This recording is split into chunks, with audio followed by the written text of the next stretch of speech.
अभी लिखना बंद कीजिए, समझना शुरू कीजिए, ठीक है। तो सर पिछले क्लास में आपको एसएससी के सिलेबस के बारे में बतलाए थे। एसएससी के सिलेबस में आपके सर बतला रहे थे, स्पेशली इंग्लिश की सर बात कर रहे हैं, ठीक है, कि उसको 3 ग्रुप में डिवाइड किया जा सकता है, ठीक है। फर्स्ट ग्रुप में जो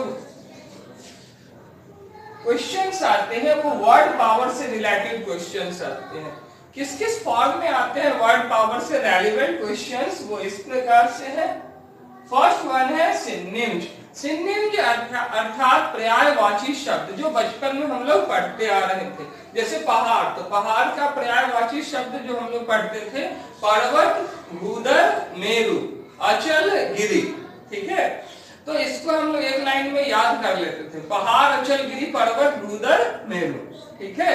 अब जैसे पानी, तो पानी का पर्यायवाची शब्द क्या होता है? जल, नीर, सारंग, पैर। तो इसको याद कर लेते थे बचपन में, क्लास 4-5 में याद किए होंगे आपके सर, पानी, जल, नीर, सारंग, पैर, ठीक है। तो उसी पर, लेकिन ये सब हिंदी में था। और अभी जो आपको मिलेंगे ना सिनोनिम्स, वो इंग्लिश में मिलेंगे, पर्यायवाची शब्द इंग्लिश में मिलेंगे, ठीक है। तो इससे रेलेवेंट क्वेश्चंस आते हैं जिसको कि शॉर्ट में साइनो कहते हैं। सेकंड वन टर्म जो वर्ड पावर से रिलेटेड अवेलेबल होते हैं कॉम्पिटिटिव एग्जामिनेशन में, उसको कहते हैं एंटोनिम्स। तो एंटोनिम्स का अर्थ होता है विपरीतार्थक शब्द, जैसे आगे का पीछे, है ना, सुंदर का कुरूप, या धैर्यवान का अधीर। तो थोड़ा सा और आगे चलते हैं, इस विपरीतार्थक शब्द को ये भी इंग्लिश में मिलेंगे, एंटोनिम कहते हैं, या शॉर्ट में एंटो, तो साइनो, एंटो।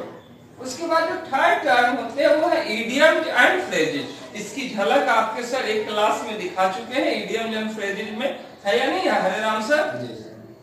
तो इडियम एंड फ्रेजेस को हम लोग देखते हैं, मुहावरे और लोकोक्तियां को, इसको शॉर्ट में आईडीएम कहते हैं एंड पीएचआर। इडियम को आईडीएम और फ्रेजेस को पीएचआर कहते हैं। ये याद रखिए कि इसको आइडम्स भी बहुत सारे लोग बोलते हैं, वैसा नहीं बोलना है, इडियम्स बोलना है। उसके बाद जो टर्म आते हैं वो है वन वर्ड सब्स्टिट्यूशन। अनेक शब्दों के लिए एक शब्द, अनेक शब्दों के लिए एक शब्द। ये जो है वन वर्ड सब्स्टिट्यूशन, इसका फर्स्ट लेटर ओ लिया गया है, डब्ल्यू लिया गया और एस। तो वन वर्ड सब्स्टिट्यूशन को OWS भी कहा जाता है, ठीक है, शॉर्ट में। अब इसको आप बचपन में पढ़ते होंगे, दशानन, यानी 10 है आनंद जिसके, तो उसके लिए एक वर्ड यूज होता है दशानन। तो 10 है आनंद जिसके, उसके लिए जो एक शब्द यूज हुआ दशानन, ये दशानन हुआ वन वर्ड सब्स्टिट्यूशन के लिए चयनित शब्द, ठीक है। तो इस तरह के क्वेश्चंस भी आते हैं, लेकिन ये हिंदी में आते हैं, और इसमें एग्जाम में ऑल ऑफ अ सडन आपको देखने को मिलेंगे इंग्लिश में। लास्ट वन टर्म है स्पेलिंग करेक्शन का। स्पेलिंग करेक्शन को हम लोग देखते हैं, तो स्पेलिंग करेक्शन के लिए जो क्वेश्चन आएंगे, स्पेलिंग का एस ले लिया और करेक्शन का सी, इसको हम लोग शॉर्ट में SI2 कहते हैं, अक्षरों के सुधार, ठीक है। अब इसका एक एक एग्जांपल हम लोग देख लेते हैं, ठीक है। और ये सारे एक ही है, ये सारे करीब करीब मोटा मोटी एक ही है, कुछ कुछ डिफरेंस भी है।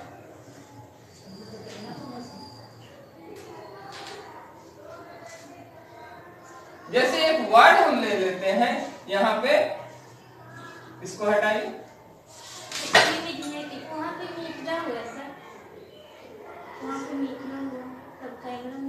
पैसेज, पैसेज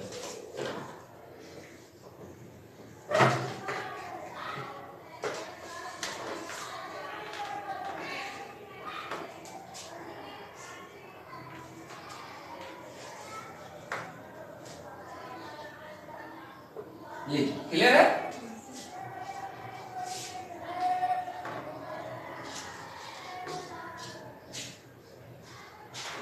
जिंदगी में गलतियां लगी रहती है, उस पर ध्यान नहीं देना है, ठीक है।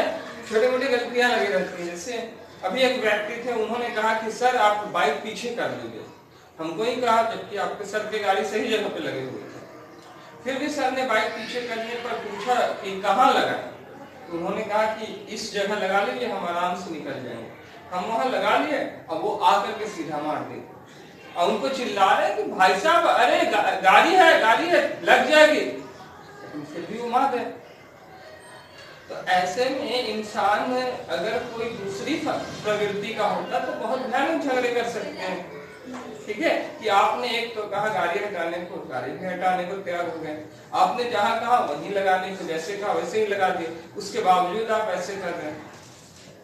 तो बाबू इन सब चीजों को समझने की कोशिश कीजिए। लेकिन वो एक वक्त था, आया और गुजर गया।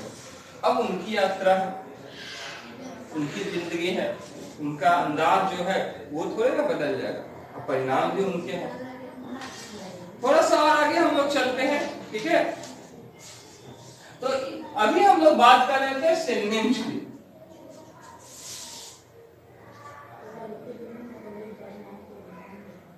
तो फर्स्ट वन, अब सिनोनिम को हम लोग देखने की कोशिश करते हैं, इससे रेलेवेंट एक क्वेश्चन देखते हैं।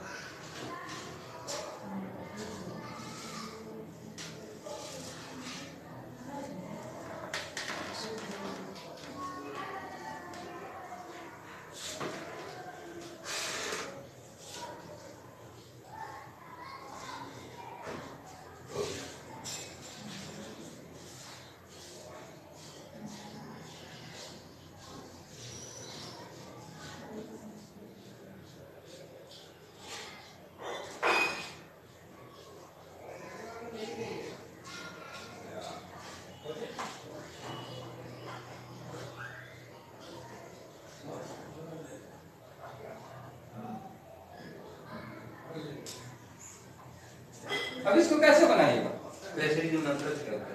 अब यही तो नहीं पता है। सबसे बड़ी दिक्कत है कि इंग्लिश में है, और यही सबसे बड़ा दिक्कत है कि आप अर्थ नहीं जानते। तो आधी हाथ तो यहीं पे निश्चित हो गई।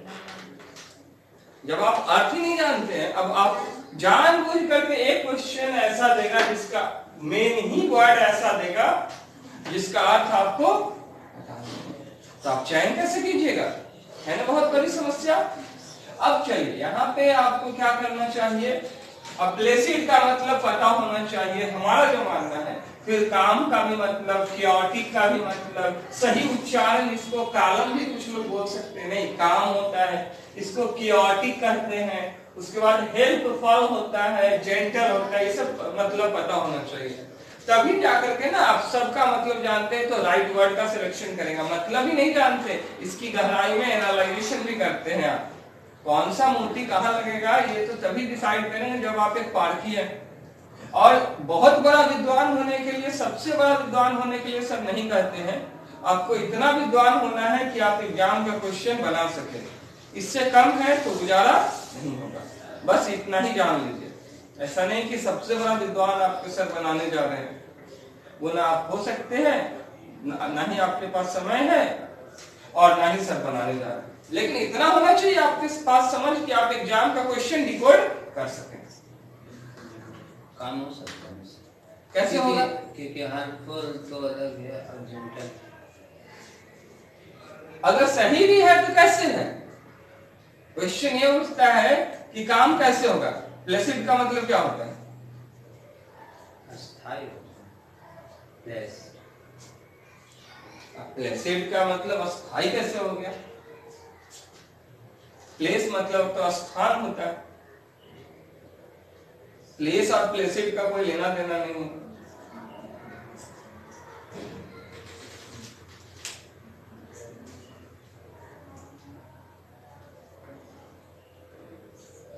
कई बार तो हम लोग सही होते हुए भी ये बता नहीं सकते हैं कि सही क्यों है। और ये समस्या एक्सपर्ट की है, जो 10 साल से इंग्लिश पढ़ रहे हैं ना बाबू, वो सही है, वो बता देंगे कि इसका आंसर ये होगा। लेकिन उन 10 सालों से जो सेट मार रहे हैं, पलक देखते ही आंसर बता देते हैं। उनसे पूछ लीजिए कि क्यों इसका आंसर ये होगा, नहीं जानते हैं इसको। कि लंबा चौड़ा देखने में है, उम्र दराज लगते हैं, हेल्थ हाइट में कई गुना ज्यादा है, नहीं जानते हैं। वहां पे अंतर साफ दिखता है ज्ञान का। ज्ञान की महिमा वहां स्पष्ट रूप से देखी जा सकती है। देखिए सबसे पहले तो यह समझने की कोशिश कीजिएगा, प्लेसिड का अर्थ होता है सौम्य। ठीक है,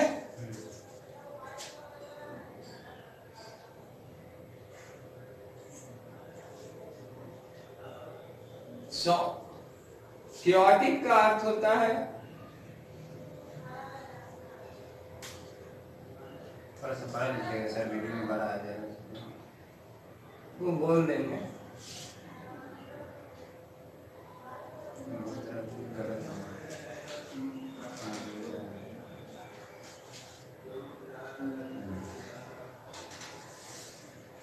तो यहाँ पर ध्यान देने वाली बात है कि सौम्य का अर्थ क्या होता है। प्लेसिड का अर्थ होता है सौम्य, तो सौम्य का अर्थ क्या होता है? सौम्य का अर्थ होता है बाबू एक हल्की सी मुस्कान जो हमेशा बनी रहती है, जो बहुत मुश्किल है पहचाननी, जिससे आप ये भी नहीं बता सकते कि वो मुस्कुरा रहा भी है या नहीं, लेकिन वो मुस्कुरा रहा होता है। जैसे भगवान श्री राम, उनके चेहरे पे हमेशा मुस्कान रहती है, उनका फेस हमेशा देखिएगा प्लेसिड रहेगा, ठीक है, एकदम प्लेसिड कूल।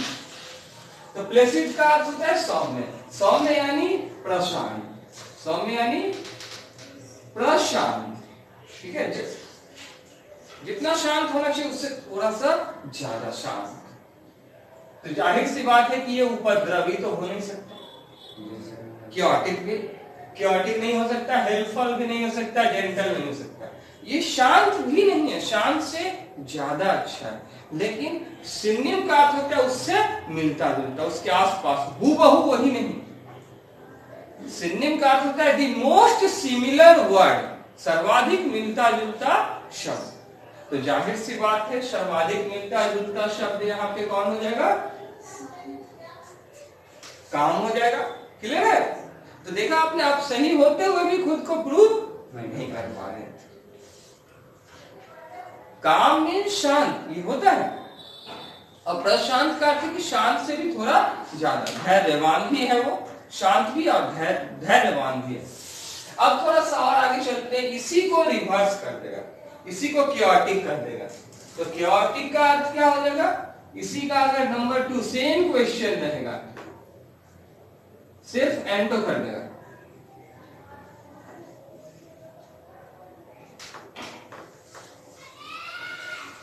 यही सब कुछ सेम रहेगा।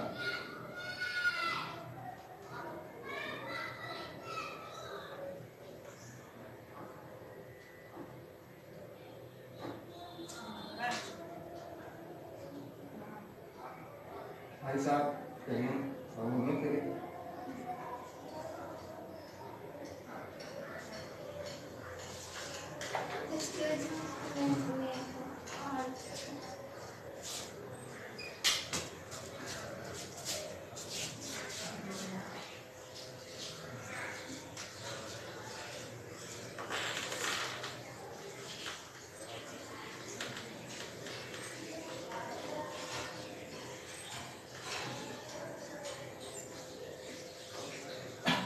अब यहां पे कौन हो जाएगा? यहां पे आप बताइए कौन हो जाएगा?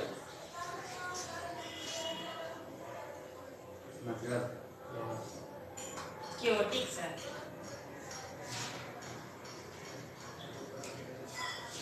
बिल्कुल सही जवाब है, यहाँ पे क्योटिक ही होगा। एक शांत है, मतलब मुसीबत आने पर भी विचलित नहीं होता है, ठीक है, और एक है उपद्रवी, सब कुछ ठीक भी है, नहीं फिर भी ये नुक्स निकाल देगा, ये कमी है, ये कमी है, ये कमी है, शांति भंग कर देगा। क्योटिक तो सबका अर्थ आप जाने तो खटाक से आपने बना दिया, और सबका भाव भी आपके सर ने स्पष्ट किया तो आपने खट एक झटके में बना दिया। तो इसका मतलब है कि बिना उतरे नदी में या सागर समंदर में आपको मोती नहीं मिल सकता, बिना नदी में उतरे तैरना नहीं सीख सकते। कोई और तरीका है तो बताइए। इसीलिए अगर किसी को पास करना है, थोड़ा मेहनत तो करना पड़ेगा, यहाँ तो आना ही पड़ेगा, है ना। अब आगे चलते हैं। तो जाहिर सी बात है क्योटिक, बहुत बहुत धन्यवाद आपको। तीसरा जो हम लोग देख रहे हैं वो है idioms and phrases. Idioms and phrases को थोड़ा समझते हैं।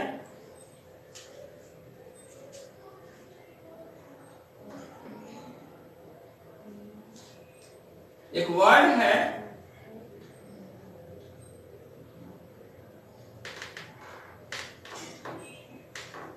टर्न दे देगा टू कोप विथ, ठीक है।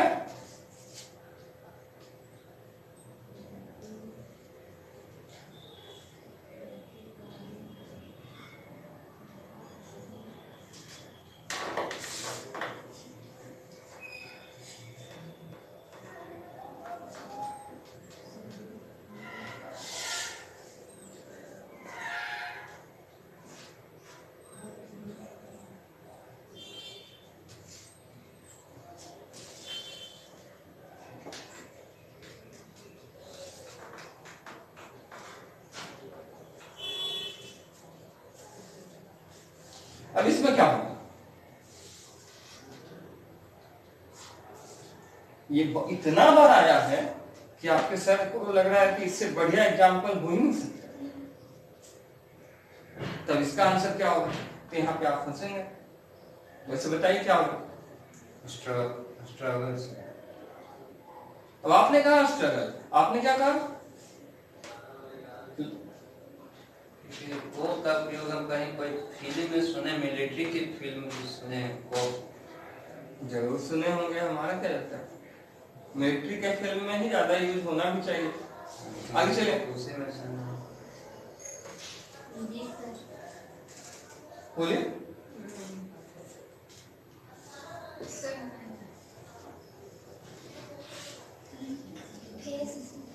फिर से अब चलिए हम लोग देखते हैं, सबसे पहले तो हम लोग देखते हैं, एक बार बोल दिए ना बाबू तो चुप हो जाना चाहिए। हाँ, नहीं बोले हैं तो जब सर पूछ रहे हैं आप उस चिड़चिड़ा मत बनाइए क्लासरूम को। नहीं बोले हैं तो थोड़ा सोच लीजिए, टाइम ले लीजिए, आप और टाइम ले लीजिए, और ज्यादा टाइम ले लीजिए, लेकिन जब बोल दिए तो बोलिए।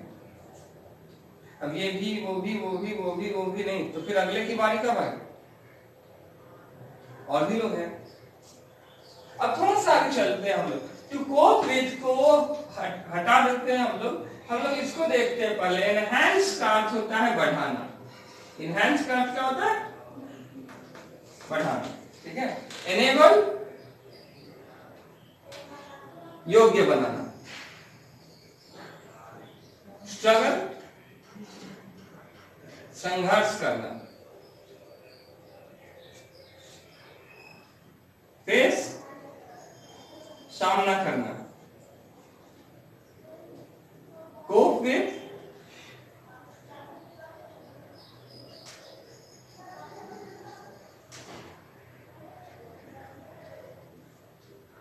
डट कर मुकाबला करना। तो कौन होगा आंसर,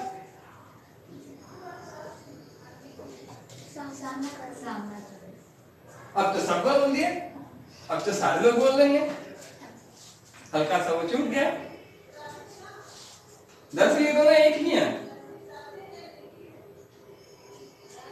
तो समझने की कोशिश कीजिएगा। ये रहता कुछ है, ये एक पहेली है, ठीक है, इसी में फंस जाते हैं। अब अंग्रेजों की पहेलियां हम क्यों याद रखें, ठीक है।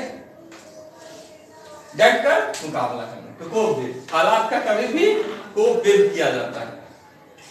Let us get ready to cope with the situation. अब थोड़ा सा और आगे चलते हैं, तो ये हमारा क्या हो गया, इडियम एंड फ्रेजेस।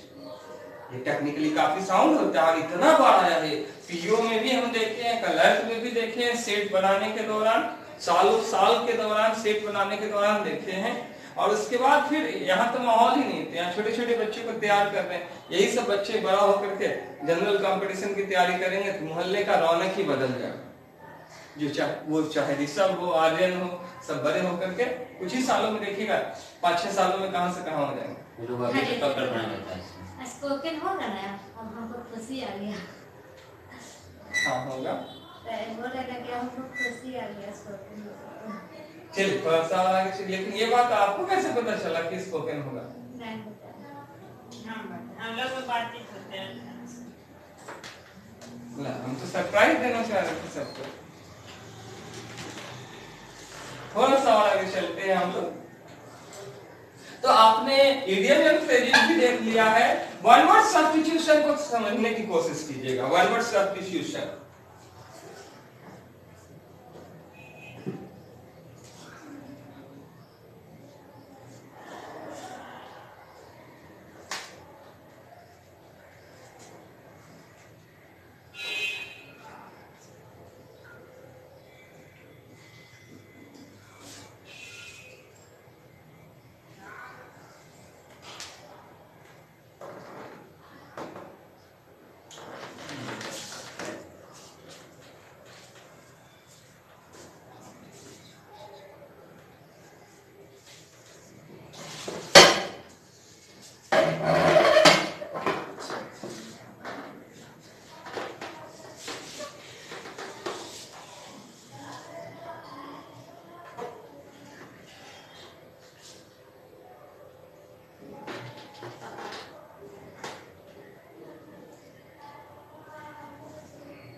इसका आंसर कौन होगा?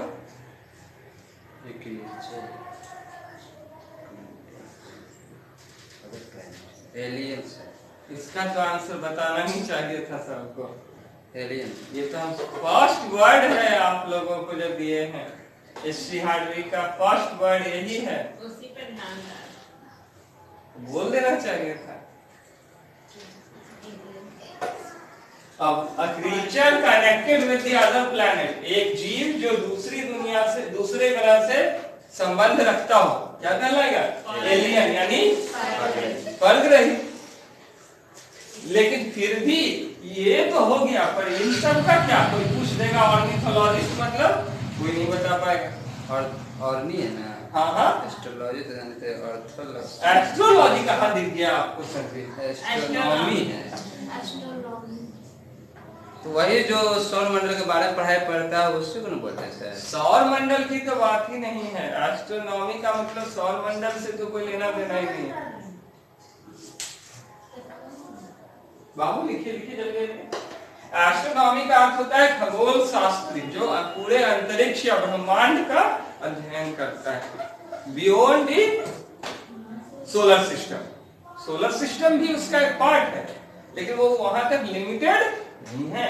यहाँ पर ये बात क्लियर है आपका एस्ट्रोनॉमी में खगोल शास्त्री या खगोल। और इसका मतलब क्या होगा? ऑर्निथोलॉजिस्ट। नहीं मालूम से। तो यही सब दिक्कत है, आधा अधूरा ज्ञान, लेकिन एग्जाम के लिए काफी है। ऐसे मानती है काफी है। तो अगर आपको इंग्लिश टू इंग्लिश दिए जाए तो वन वर्ड सब्स्टिट्यूशन तो आप बना दीजिएगा। अगर इंग्लिश टू इंग्लिश वर्ड दिए जाए तो वन वर्ड सब्स्टिट्यूशन तो आपसे एक भी नहीं छूटेगा, क्योंकि इनमें से जितना वर्ड है सबका ये डिटेलिंग मिलेगा। तो डिटेलिंग जो आपके सर देते हैं वो यहाँ काम आ जाती है। तो यहाँ पे समझने की कोशिश कीजिएगा। ऑर्निथोलॉजिस्ट का अर्थ होता है पक्षी वैज्ञानिक। क्या अर्थ होता है?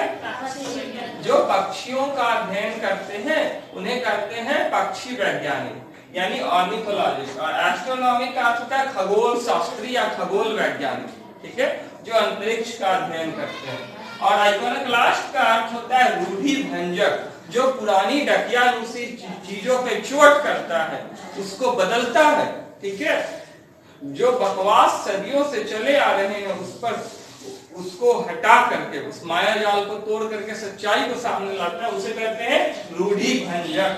रूढ़ि भंजक यानी आइकोनोक्लास्ट। और एलियन तो आप बड़ी भांति जानते हैं। क्लियर है? अब थोड़ा सा और आगे चलते हैं। तो यहाँ पर आपने देखा और खट से बता दिया। अगला जो टर्म है आपका स्पेलिंग करेक्शन। स्पेलिंग करेक्शन के लिए तो बहुत ही आसान सा चीज है, आपका नंबर 3 में दे देगा।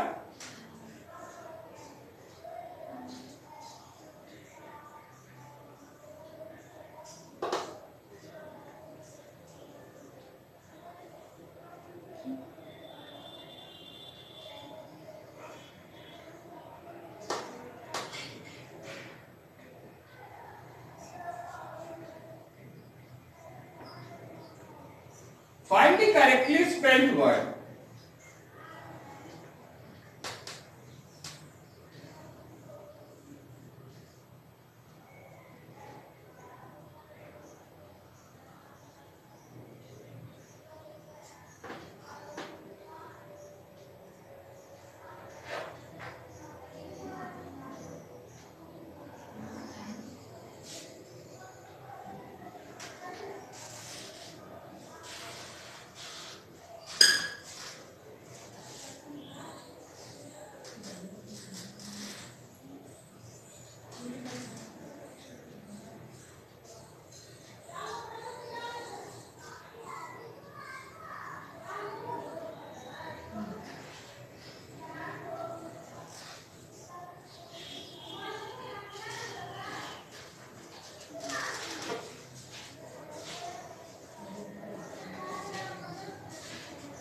अब इनमें से कोई एक सही है। अब कौन सा सही है उसको चुनना है। सब एक जैसे दिखते हैं।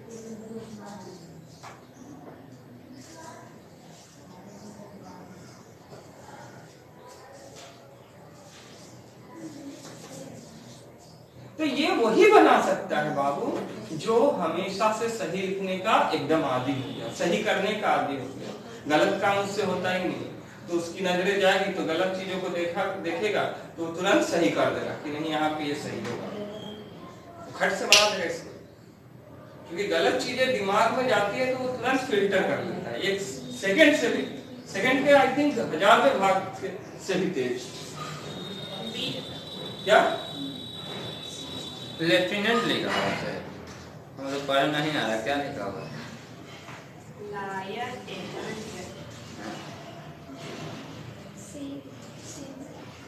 लेफ्टिनेंट। अब आप चुप रहिए, वो आपको ऑप्शन नहीं है,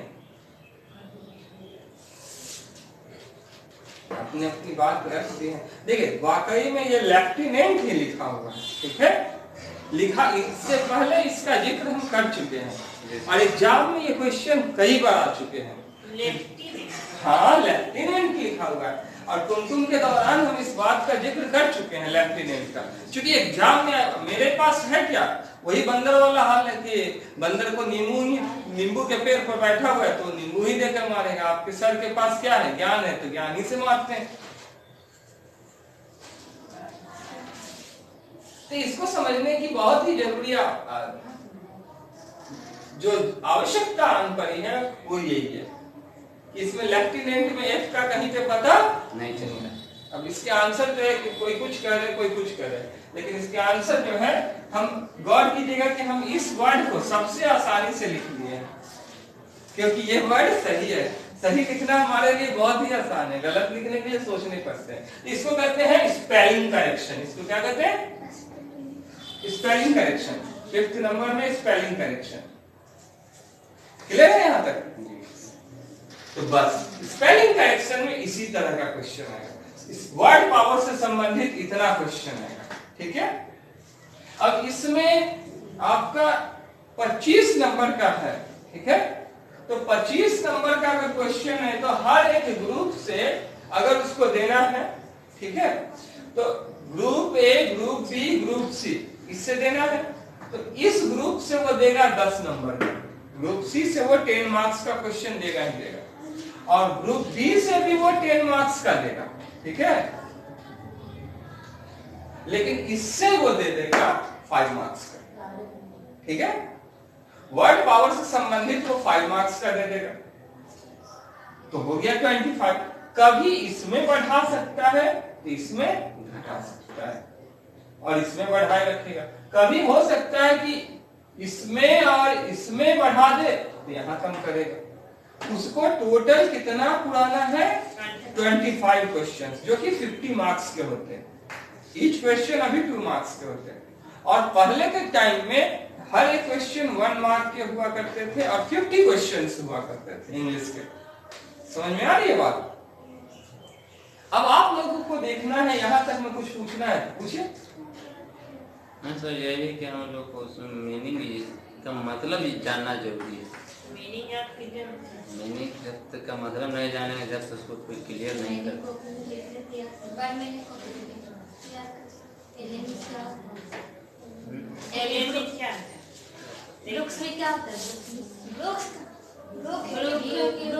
तो हम लोग का मीनिंग हमको मीनिंग हो ये नहीं है कॉपी में आज तक।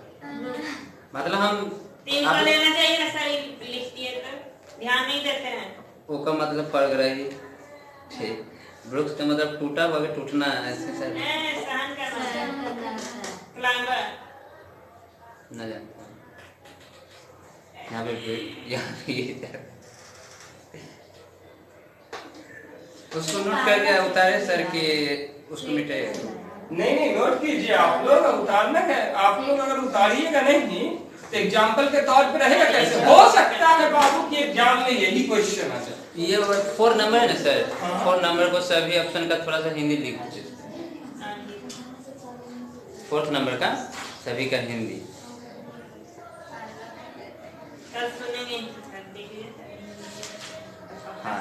हाँ तो ठीक है। फर्स्ट लेसन नहीं ये सर जितना पता है ना, ये पूरा मीनिंग, खास करके लेफ्टिनेंट का मीनिंग याद करना है। लेफ्टिनेंट किस चीज का? कौची के मेरे गोली कितना लीडर हो करके लग रहा था कि आज कोई है ही नहीं इनके जैसा। बहुत अच्छा।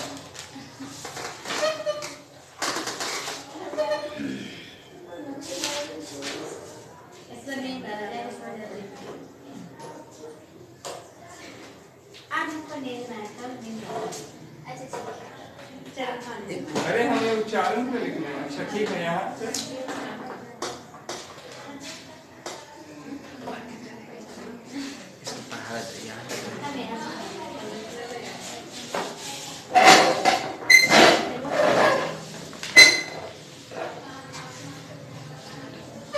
और भी कुछ दिक्कत? अरे आंसर और कहीं दिक्कत है? उसका तो लिख दिया चाहो, और कहाँ दिक्कत है? क्रिएचर मतलब क्या होता है सर? एक क्रिएचर है